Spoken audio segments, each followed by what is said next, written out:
Hey everybody, Nomo060 here. In the most recent issue of British Naturism magazine, this the winter 2009 issue, there was an article by Canadian Naturist resort owner and former Federation for Canadian Naturists Stefan Deschine, and he's also a presenter of the podcast The Naturist Living Show. And why am I bringing this up? Because he wrote an article for this magazine entitled "Clothing Optional is Not the Answer." Most clubs here in the UK, to the best of my knowledge, are clothing optional, and the reason I'm bringing this up is because I think it could be an interesting discussion point between both naturists who have experience with this and non-naturists who are not familiar, and textiles who are not familiar with the lifestyle or why we get into it, and perhaps just to put yourself in the shoes of someone who's interested in trying it out but just starting and is not very sure of himself. I'm going to be throwing in my own opinions here, so it may cover a couple of videos, but overall I'm just thinking that it'd be nice to see people's opinion on this matter, and whether it would really help a new person or encourage a person to get involved, because you could say that while clothing optional would help them take their own time in adjusting to the environment and getting comfortable at their own pace, because we are brought up in a society, as we'll be brought up later, where we are brought up with body shame, essentially, that can be a very hard thing to do, and we can be very reluctant to be taking off our clothes and really joining in, with everybody else. And he talked about this more later, and I will throw in my opinions with this as we go along. Although I do want to say, first of all, that so far from my experiences of the clothing optional clubs, most do get involved and are mostly fully undressed when the weather is permitting. And we dress in the evenings due to temperature anyway, apart from a couple of people. The last time I went, the leader of the YBN group and her girlfriend, they were just topless there pretty much for the most of the weekend, probably for hygienic reasons, with females being that time of the month and all that. But anyway, let's begin. While I'm over 5,000 kilometres away, I think the Canadian British Naturism share enough similarities that I can provide an opinion. My wife and I are owners of Bear Oaks Family Naturist Park north of Toronto, Canada, where nudity is expected and required when appropriate. We are very specific about the fact that we are not a naturist club. We are a naturist club. This is not clothing optional.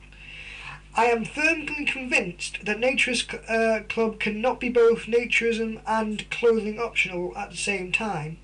I certainly respect Dave Skinner's opinion, and I sympathise with the situation. This article is a reply to a previous article, still a long way to go, in a previous issue. Where was I? However, I disagree with him on several points. There are certainly advantages of having clothing optional venues where people can coexist. Beaches fill that role very well. They provide an opportunity for naturists and textiles to coexist and better understand each other. They also provide an opportunity of people interested in naturism to observe and perhaps even try in a non-committed manner. I do agree with this. However, I do think that this could be a potential double-edged sword, because it's also a very open or very public environment. There's not much security that goes on around a beach, and so some people could be reluctant to undress there when they're starting out, because they are afraid of essentially what all the naturists are getting annoyed over: meerkats. People who just go there to gawk and look at the nudity, and the perverts who are there for the wrong reasons, and it's hard to police those at beaches, although to the extent of my knowledge you don't get many of those. They do happen, but you do get them, although the point is still valid. now, where was I? Right. But naturist clubs, parks, centres and resorts are different. They represent an attempt to create a world that is different from a conventional society. I agree it should be a world where nobody cares whether we are nude or clothed. I would love to live in a society where everyone is comfortable with the human body. But we do not, and I am quite certain that we won't in my lifetime. In fact, I'm not sure it even will ever be possible. I'm not sure. I wouldn't say I'd never say never in this case, because I do think that slowly more people are seeing the irrationality behind such disdain for nudity. But you know, you never know. It certainly isn't going to be hard with the amount of conservatives that are out there, and the uber Christians who are so upright and decent. No offence to any decent Christians and out there, but moving on. I admit that I used to believe that naturism should be clothing optional. I wanted a utopia where nobody cares what I'm wearing or not wearing, and therefore I should not care about anyone's state of dress. But in our world that is impossible, because of the constant social pressure which fosters our incredible amount of body shame and obsession with clothing. These messages are deeply embedded in most people since childhood and reinforced constantly through the way the world is built and our reaction to others. Most people's fear of nudity and their body is so deeply ingrained in their psyche that it has become completely subconscious, instinctual and emotional. Now, I think that fear is a very strong word to use. A lot of people I've talked to, they pretty much agree with the naturist philosophies and admire people who are naturists for doing this. They wouldn't have any problem with other people being nude. However, at the same time, they still have the aversion to nudity so that they would not feel comfortable at all when being nude around others, or not being comfortable about that. And so it's hard to say there's a full-blown phobia for many people, while certainly for some people it is. For others it's there's a certain level of fear, but it's not really at an extreme level like I think Stefan Dejan is trying to emphasise in this particular